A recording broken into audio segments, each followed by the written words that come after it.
Hi, it's Candy with a video for Mosaic Moments.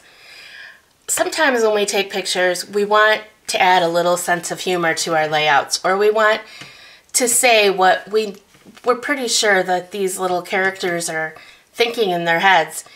And one great new way to do that is a little bit different, is with the Mosaic Moments die Think It. And this die cuts out a little bubble so that we can write in whatever we want. So you can put in whatever you think, that animal or that baby, or I even used this recently on my niece's senior photos, some of the outtakes from the photos. Just what they're thinking inside their head. Just adds a little humor and fun to your scrapbook.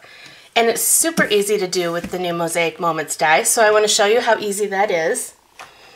So the first thing that we're going to do is grab the die. This is the die. We're going to grab our Big Shot. That's the one that I use, but whichever thin metal die cutting machine you have will work just fine. So you want to follow your manufacturer's instructions for a thin metal die. In my case, I'm using the magnetic platform, and then I'm putting the white cutting plate on, or clear cutting plate on top. Then I'm going to grab some patterned paper and stick on here.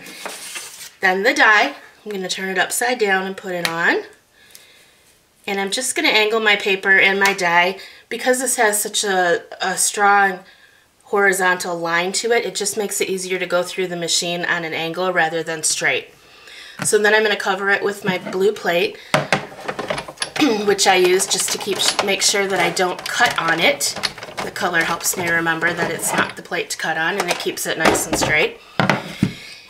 And we crank it through, and our little die pops out.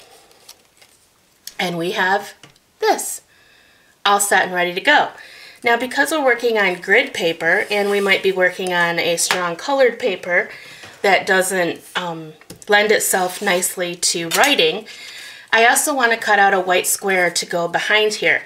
That way I will have a nice clean white surface to write on, and it gives it a lot of contrast and makes it stand out on my layout.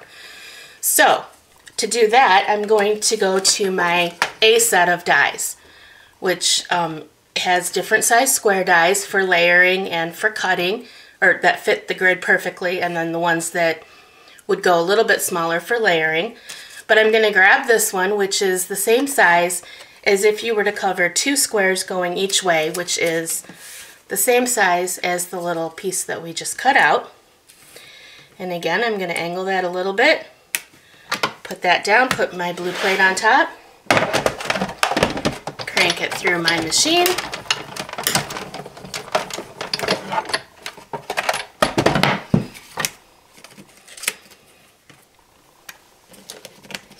Here's the cutout piece right here. We'll get all this out of our way. Now all we would do is take a little bit of adhesive, put it on the back of this piece, set it right on top, adhere it on, and this piece is then ready to write in and fit perfectly on our page, just like I did here